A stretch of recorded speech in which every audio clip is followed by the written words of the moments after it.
जम्मू संभाग में जो बरसातें हुई उससे जम्मू के जो स्कूल हैं, जो जम्मू संभाग के जितने भी स्कूल हैं, उनकी बिल्डिंग्स को भी नुकसान पहुंचा है। कई ऐसी बिल्डिंग्स हैं जो शायद अब अनसेफ हो चुकी हैं, जिसको देखते हुए एक बड़ा फैसला अब डायरेक्टरेट ऑफ स्कूल एजुकेशन की तरफ से लिया गया है।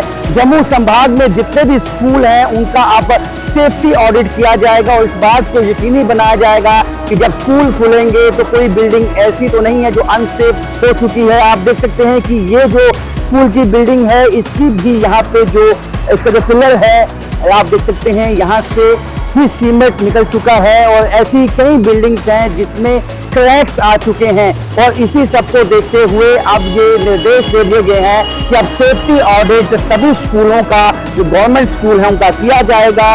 और ऐसे में सभी सीईओस को, जेडीओस को ये निर्देश दे दिए गए हैं कि आप R&B department, road and building department के साथ तालमेल के साथ इसका जायजा लेंगे, सेफ्टी ऑडिट करेंगे, क्योंकि ये बहुत ही इंपॉर्टेंट बन जाता है। क्योंकि जम्मू संभाग में बरसात के चलते हालांकि अभी स्कूल बंद हैं, लेकिन कई ऐसी बिल्डिंग्स हैं जो अब इसमें क्रैक्स डेवलप हो चुके हैं और काफी नुकसान वो दे सकती हैं। इस अंदेशे को देखते हुए ये फैसला लिया गया है और अब सभी स्कूल की बिल्डिंग्स का ऑडिट होगा। इस बात को यकीनी बनाया जाएगा कि सभी बिल्डिंग सेफ हैं, ताकि बच्चे जब स्कूल में हो तो कोई हादसा ना हो। क्योंकि हमने जम्मू रीजन में देखे हैं कई स्कूल में कई तरह की बिल्डिंग्स जो हैं वो डैमेज हुई। यहाँ जम्मू में भी हमने आपको रिपोर्ट्स दिखाई हैं किस तरह से स्कूल की एक बिल्डिंग में एक पोर्शन जो है वो डैमेज हुआ। ऐसे में अब जब बरसात रुक जाएगी, मौसम साफ हो जाएगा,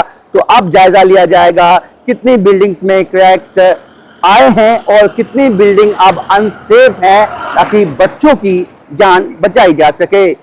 कैमरामैन चांद के साथ राजन वैद, न्यूज़ 18 जम्मू।